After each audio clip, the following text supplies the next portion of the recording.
Hello students, CDP की class में आपका स्वागत है। आज हम बात करेंगे मेंटली रिटार्डेड चिल्ड्रन की और लर्नर विद इंटेलेक्चुअल डेफिशिएंसी जिसको हम कह देते हैं। तो ये जो मेंटली रिटार्डेड चिल्ड्रन है, इससे पहले मैंने आपको बताए थे डिसलेक्सिया और डिसकैलकुलिया के बारे में पिछली क्लास में। तो अगर आप एचटेट या सीटेट के स्टूडेंट्स हैं या कोई भी आप ऐसे टेट के स्टूडेंट्स हैं जो स्टेट का है, आप तैयारी कर सकते हैं। हैंड रिटन नोट्स है, बहुत ही सिंपल सीरीज़ है आपके लिए। बीएड के भी स्टूडेंट यहाँ से पढ़ाई कर सकते हैं। थोड़ा सा थ्योरेटिकल और प्रैक्टिकल बेस्ड ये क्लास है, तो समझिएगा अच्छे तरीके से। देखिए, सबसे पहले हम बात करेंगे मेंटली रिटार्डेड चिल्ड्रन कौन से होते हैं, क्या होता है मेंटली रिटार्डेशन। हिंदी में बात करूँ तो मेंटली रिटार्डेड का मतलब होता है मंदबुद्धिता। ठीक है, मंदबुद्धिता क्या होता है? ये एक साइकोलॉजिकल डिसऑर्डर होता है। ठीक है, साइकोलॉजिकल डिसऑर्डर होता है जो किससे एसोसिएटेड होता है, किससे जुड़ा हुआ होता है? जो जुड़ा होता है जब इनकम्प्लीट डेवलपमेंट होता है किसी के ब्रेन का। भाई, कोई भी बच्चा है छोटा सा, बर्थ के टाइम पे, उसके बर्थ के टाइम पे या वो अपनी माँ के पेट में है और उसके डेवलपमेंट कम हुई है, इनकम्प्लीट डेवलपमेंट है किसी भी कारण से। ठीक है, कारण हम अभी आगे समझेंगे, रेमेडी समझेंगे, सब कुछ जानेंगे।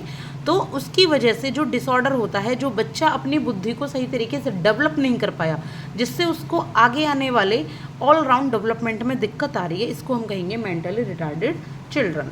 ठीक है, अब हम बात करेंगे इसकी डेफिनेशन की। तो ब्रिटिश मेंटल डेफिशिएंसी एक्ट ने क्या डेफिनेशन बताई है? बहुत लोगों ने बताई है, लेकिन जो इंपॉर्टेंट है वो मैं आपको बता रही हूँ।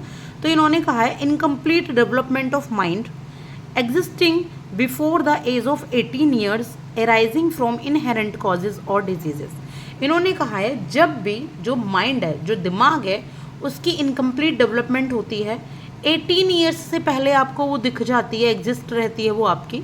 ऐसा नहीं 18 ईयर्स के बाद नहीं रहती, लेकिन मोस्टली 18 ईयर्स से पहले आपको वो दिख जाती है और रहती है।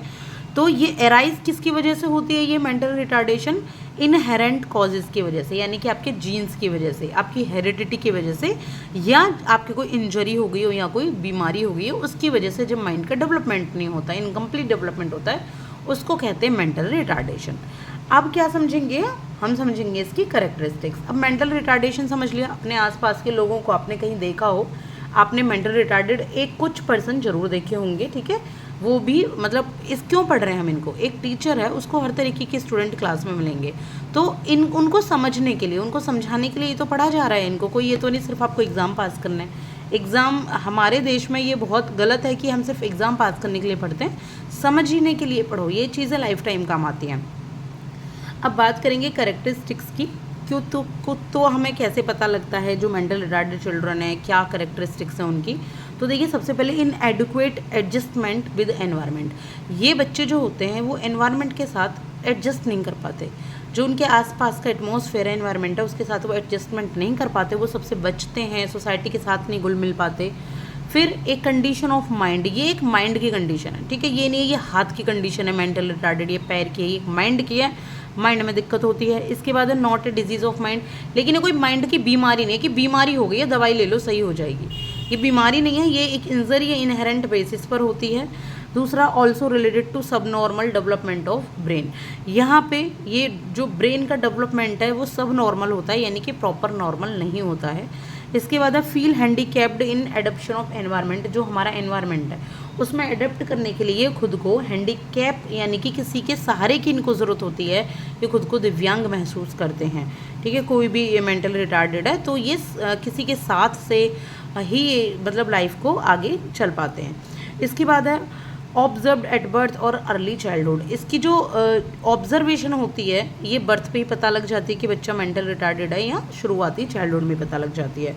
दूसरा, कौन फैक्टर कॉजेज है? इनहेरेंट और एक्सटर्नल फैक्टर इसके कारण है। हेरिडिटी है चाहे एनवायरनमेंट है, किसी के पापा, नाना, चाचा, ताऊ, कोई या मम्मी, अगर मेंटल रिटार्डेशन उनमें है तो थोड़ा बहुत बच्चे में जीन्स के थ्रू आ जाता है। या फिर एनवायरनमेंट में मान लो चोट लग गई, गिर गई, प्रेग्नेंट लेडी है या बच्चा छोटा सा गिर गया, डॉक्टर से कोई दिक्कत हो गई, कोई दवाई उल्टी सीधी ले ली, तो यहाँ पे मेंटल रिटार्डेड बच्चा हो जाता है। इसके बाद require special care for development. Development के लिए बहुत ज़्यादा स्पेशल केयर की ज़रूरत होती है यहाँ पे बच्चे को। ठीक है, जब भी बच्चा पैदा होता है या अपनी माँ के पेट में, तो स्पेशल केयर उनकी करनी होती है। अब हम बात करेंगे कि जो मेंटल रिटार्डेड होते हैं उनकी लेवल क्या है, किस लेवल में हम रखेंगे। तो सबसे पहले देखिए, पहला लेवल है प्रोफाउंड। प्रोफाउंड लेवल में जो स्टैनफोर्ड वाइने ने आईक्यू लेवल दिया है, इन्होंने कहा है अंडर जो 20 आईक्यू आता है वो प्रोफाउंड माने जाते हैं, यानी कि बहुत ज़्यादा जो मेंटल रिटार्डेड हैं। और अगर हम बात करेंगे वेशलर की स्केल की, तो उन्होंने कहा है अंडर 25। आप सिर्फ स्टैनफोर्ड वाइने का ही समझ सकते हो IQ लेवल, ठीक है। बात करेंगे सेवियर, तो सेवियर जो मेंटल रिटार्डेड होते हैं वो 20 से 35, 20 से 35 स्टैनफोर्ड वाइने ने माना है। मॉडरेट मेंटल रिटार्डेड 36 से 51 माना है। माइल्ड में 52 से 67 जिनका IQ आता है। IQ कैसे निकालते हैं मैंने पिछली क्लासेस में बता रखा है, इस शॉर्ट्स में पढ़े, एक बार जाकर देखो, अभी भी बता सकती हूँ पर एक बार जाकर देखो।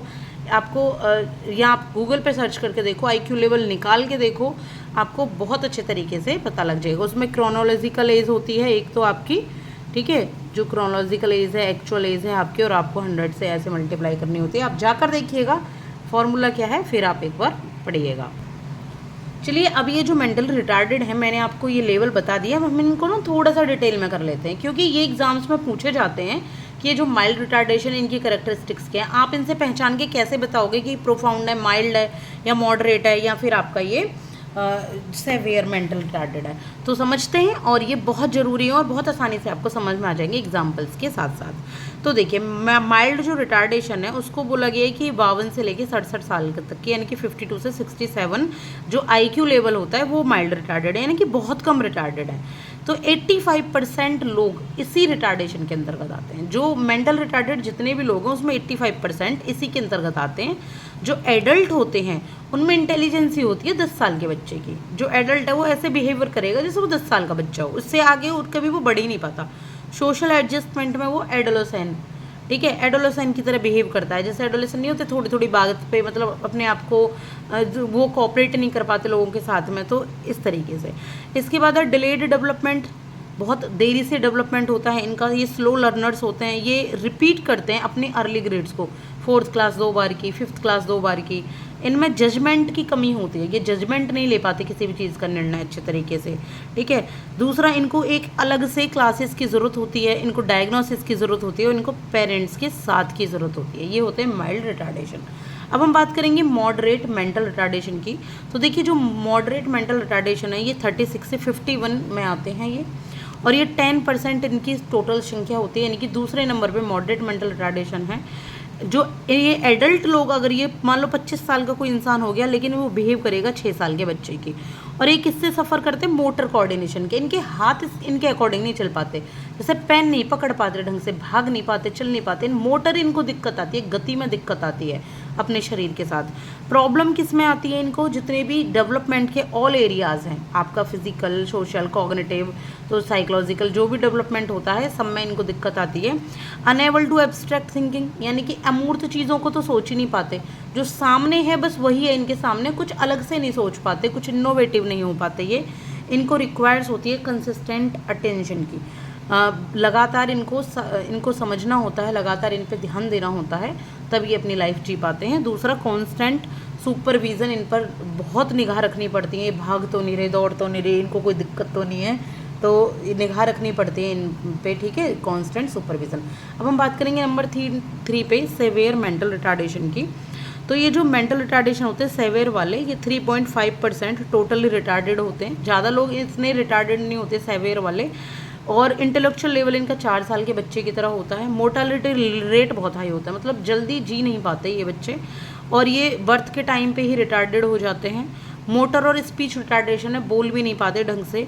लिटिल इंटरेस्ट होता है अपने आसपास में, प्रॉपर केयर और बहुत टाइमली ट्रीटमेंट की ज़रूरत होती है। फीडिंग में, ड्रेसिंग में, सब में इनको खिलाने पिलाने में हेल्प की ज़रूरत होती है, ठीक है, अपना काम खुद नहीं कर पाते।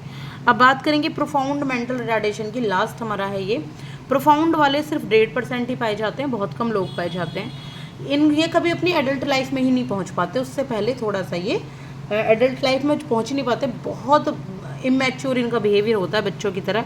ऑटिज़म लोग इसी में आते हैं प्रोफाउंड मेंटल रिटार्डेशन में। स्पीच डिस्टर्बेंस होती है इनकी, बोल नहीं पाते ढंग से। मोटर कोऑर्डिनेशन अच्छा नहीं है इनका। लाइफ स्पान बहुत छोटी है इनकी। बायस्ड एटीट्यूड होता है पेरेंट्स का इनके प्रति, मतलब पेरेंट्स भी इनको नहीं समझ पाते। कम्प्लीटली डिपेंड होते हैं दूसरों पे, और इनको बहुत नीड और बहुत ही सुपरविज़न की ज़रूरत होती है। अभी के लिए देखो इतना ही है, मैंने मेंटल रिटार्डेड आपको करा दिया है जितना मेरे से हो सकता था। अभी मैं आपको कॉजेज़, इनकी रेमेडी, सब कुछ नेक्स्ट क्लास में बताऊंगी, ये भी बहुत लंबी हो जाएगी। तो पार्ट 2 मेंटल रिटार्डेड का आ जाएगा, एक बार देख लीजिएगा। एक भी स्टूडेंट अगर इसको देख रहा है, 2 देख रहे हैं, 5 देख, तो प्लीज़ लाइक एंड सब्सक्राइब जरूर कीजिए अगर आपने नहीं किया हो तो। Thank you so much.